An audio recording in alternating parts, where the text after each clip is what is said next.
Hey friends, Ash here. Welcome back to Extra Gents Scents. Today we're going to be talking about car fragrances. Yeah, fragrances released underneath car brands' names. And we're going to be talking about two spectrums, two sides of that, okay? Car fragrances that are actually worth checking out and car fragrances that are complete trash. So 7 good ones today, 3 really bad ones. That being said, there are way more than 3 really bad ones. Actually, with car fragrances, usually they are bad. They're not good. But we're going to be focusing more on the good side today. So let's go ahead and jump into it, guys. Let's talk about some car scents. Just not the kind that you hang on your rear view mirror.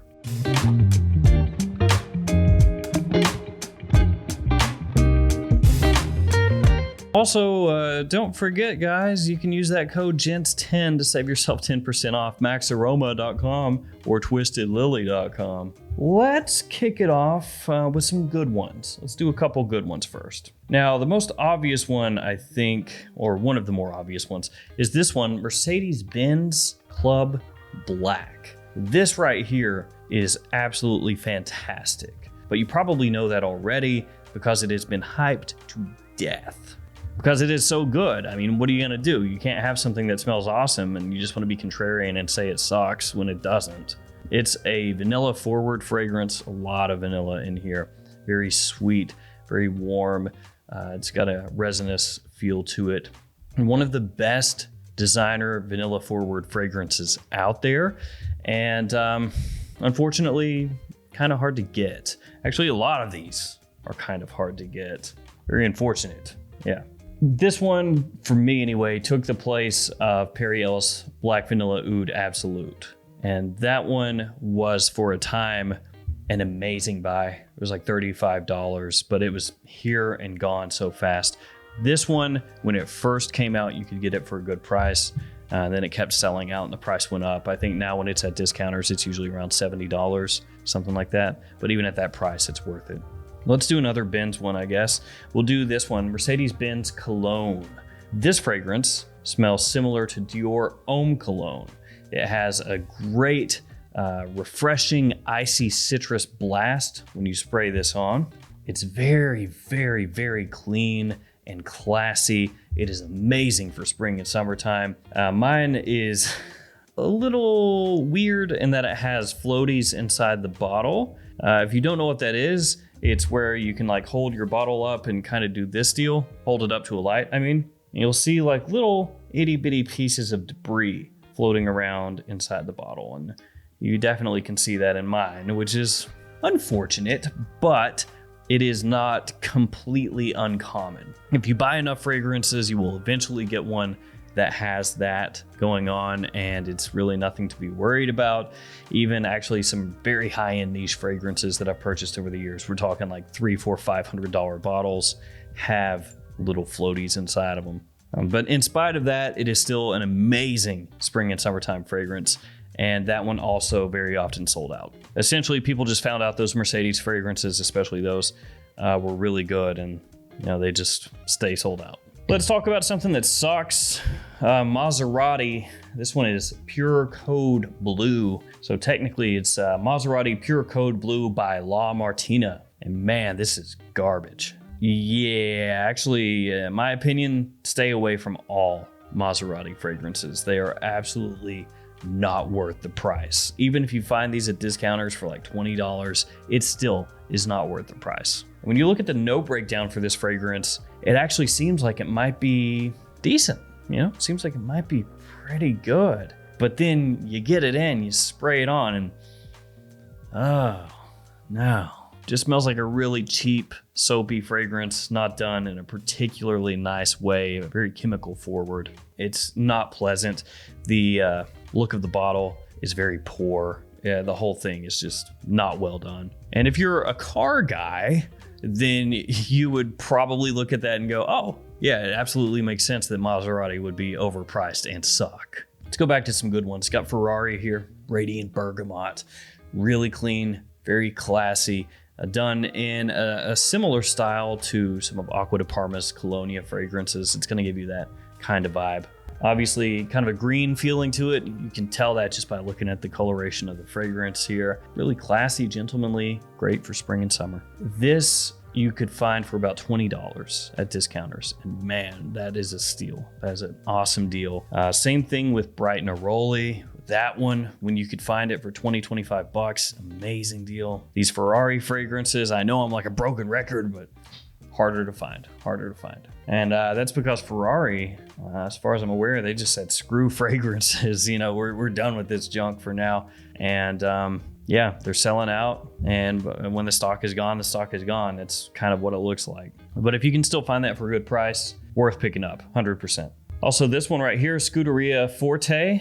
This one is very sweet, warm, it's spicy. It has a really nice deep fruitiness to it. Plum, one of the notes in here. Really good for fall and winter time. Very good performance, lasts a long time, projects heavily, crazy cheap. Well, used to be cheaper, but still affordable. The bottle doesn't look really nice. I think when you compare it to this one, like this is a much nicer look than this, but I'll overlook it because even though this looks a little janky, it's still like 10 times better than that Maserati. Talking just about the bottle. Back to some fragrance crap. Nissan Patrol. It's not good. This is really bad. This is like abomination type stuff. Like this should not exist. This is an affront to everything holy on this planet.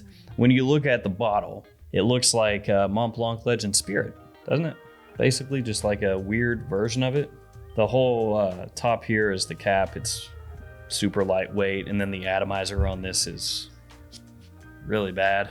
And then the fragrance itself, it's rough. It's so chemically.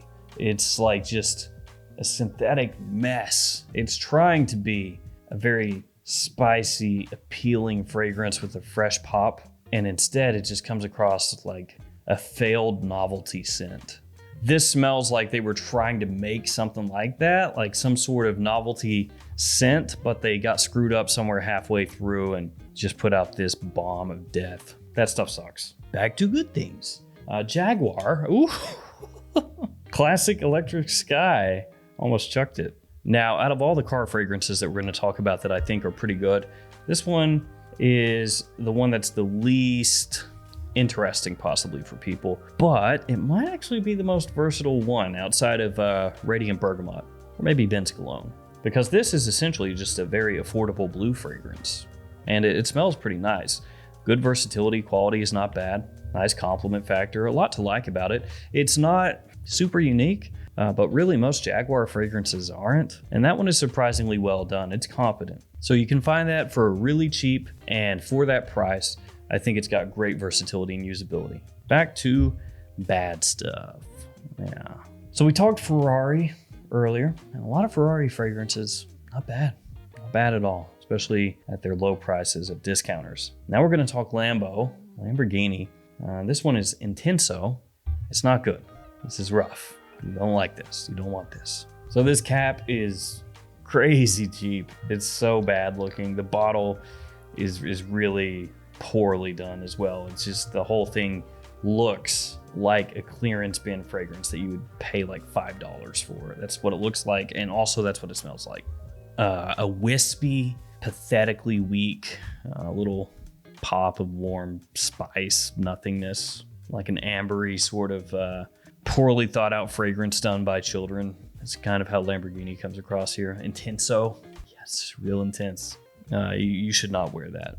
It's very, very poorly done. The Ferrari fragrances actually smell fleshed out, like they actually have some stuff going on. They smell like they actually have some semblance of quality to them, of what's inside the bottle.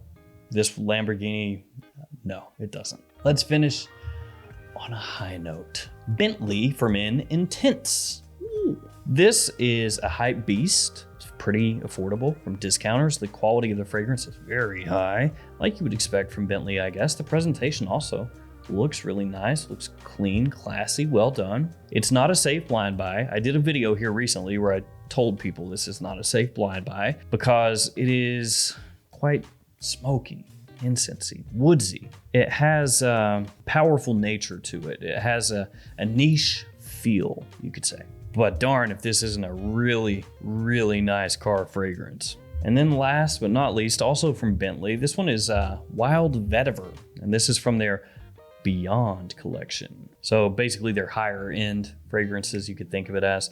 And the bottle looks even nicer. This is a really nice bottle.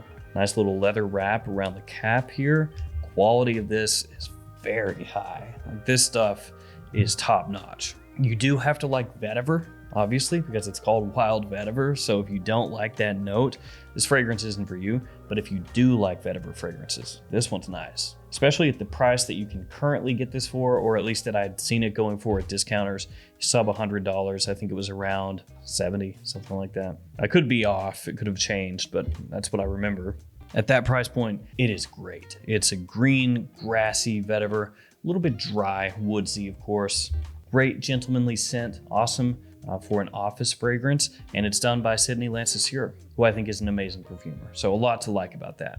And the quality difference, both in packaging, presentation, the scent itself, between this Lamborghini and this Bentley fragrance is astronomical. Like, Lamborghini should legitimately be embarrassed that they put their name on this. Like Nissan, I get. Oh, it's a Nissan Patrol fragrance. Like, nobody is gonna think, oh man, Nissan?